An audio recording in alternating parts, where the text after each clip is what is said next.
You've been stranded thousands of miles from home with no money or possessions. Such a predicament would make many people despair and curse their awful fate. But for Zeno of Cyprus, it became the foundation of his life's work and legacy. The once wealthy merchant lost everything when he was shipwrecked in Athens around 300 BCE.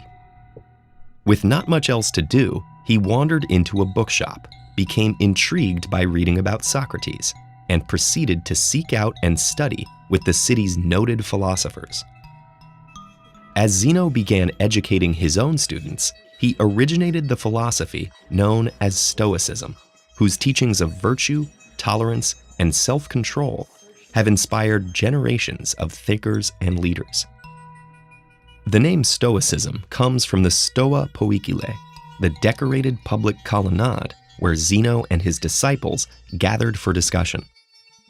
Today, we colloquially use the word stoic to mean someone who remains calm under pressure and avoids emotional extremes. But while this captures important aspects of Stoicism, the original philosophy was more than just an attitude. The Stoics believed that everything around us operates according to a web of cause and effect, resulting in a rational structure of the universe, which they called logos.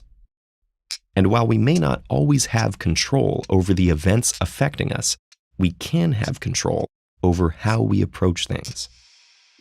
Rather than imagining an ideal society, the Stoic tries to deal with the world as it is, while pursuing self-improvement through 4 cardinal virtues. Practical wisdom, the ability to navigate complex situations in a logical, informed, and calm manner. Temperance, the exercise of self-restraint and moderation in all aspects of life. Justice, treating others with fairness even when they have done wrong. And courage, not just in extraordinary circumstances, but facing daily challenges with clarity and integrity. As Seneca, one of the most famous Roman Stoics, wrote, "Sometimes even to live is an act of courage." But while Stoicism focuses on personal improvement, it's not a self-centered philosophy. At a time when Roman laws considered slaves as property, Seneca called for their humane treatment and stressed that we all share the same fundamental humanity. Nor does Stoicism encourage passivity. The idea is that only people who have cultivated virtue and self-control in themselves can bring positive change in others. One of the most famous Stoic writers was also one of Rome's greatest emperors.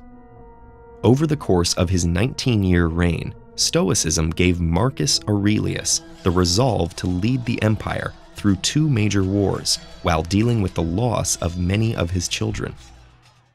Centuries later, Marcus's journals would guide and comfort Nelson Mandela through his 27-year imprisonment during his struggle for racial equality in South Africa. After his release and eventual victory, Mandela stressed peace and reconciliation, believing that while the injustices of the past couldn't be changed, his people could confront them in the present and seek to build a better, more just future. Stoicism was an active school of philosophy for several centuries in Greece and Rome.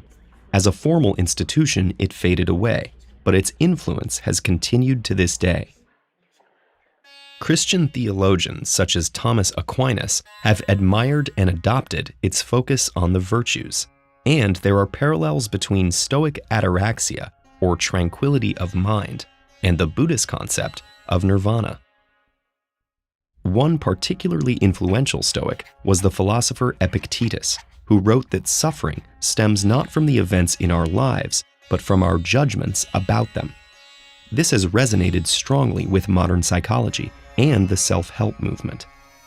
For example, rational emotive behavioral therapy focuses on changing the self-defeating attitudes people form about their life circumstances.